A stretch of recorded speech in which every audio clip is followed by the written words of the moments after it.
Mga boss, sino ang karapat-dapat na magiging susunod na Pangulo ng ating bansang Pilipinas sa darating na 2028 election? Mga boss, papalitan niya si PBBM. Yan ay kung bababa si PBBM, mga boss.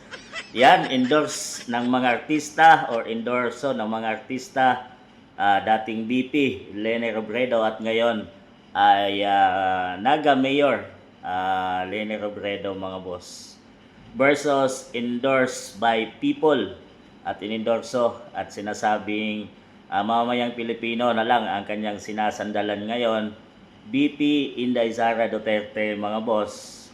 Siyempre, kasalukuyang Vice President ng ating bansang Pilipinas under sa liderato ni PBBM at dating mayor din ng Davao City. So yan, mga boss, pareho ang kanilang, halos pareho yung kanilang track record. Depende na lang yan, mga boss, sa kanilang nagagawa sa ating bansang Pilipinas.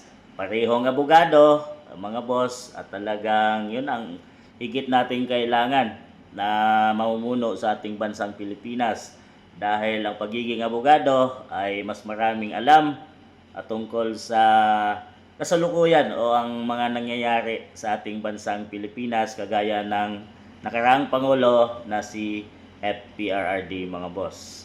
So, choice mo, boses mo, and vote wisely, mga boss, kung sino ang itatalaga natin ang nasusunod na mamumuno sa ating bansang Pilipinas. Di man tayo nagkamali, mga boss, sa pagboto kay PBBM noong nakaraang eleksyon, dahil pinili natin yon.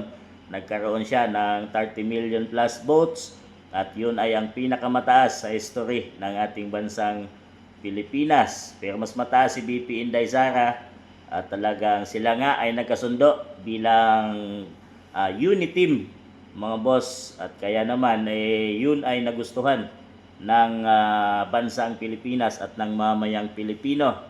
Pero nagbago ang lahat pagdating ng mga isang taon mahigit lang, mga boss, ay biglang nagbago ang lahat nung magkaroon na ng mga budget insertion dito sa Kongreso at hindi pumayag ang pamunuan ni BP Inday Sara Duterte na noon ay DepEd Secretary, mga boss, at talagang doon na nagumpisa ang hidwaang Duterte versus Marcos na parang version 2 lang nung nakaraang hidwaan ng mga Marcos at ng Aquino.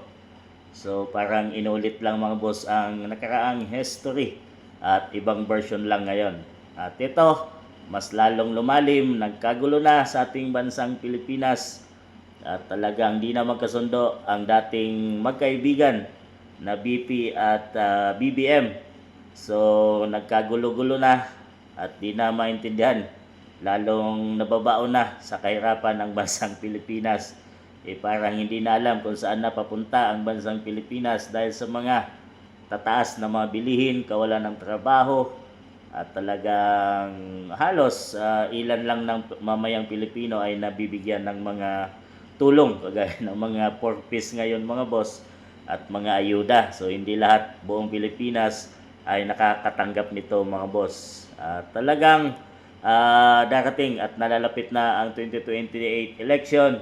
Sila ang matutunog at malalakas na sinasabing magiging candidate sa darating na 2028 election. Kaya naman, choice mo, boses mo, at kayo nang humusga kung sino talaga ang napupusuan ninyo, mga boss, na siyang mamumuno sa ating bansang Pilipinas.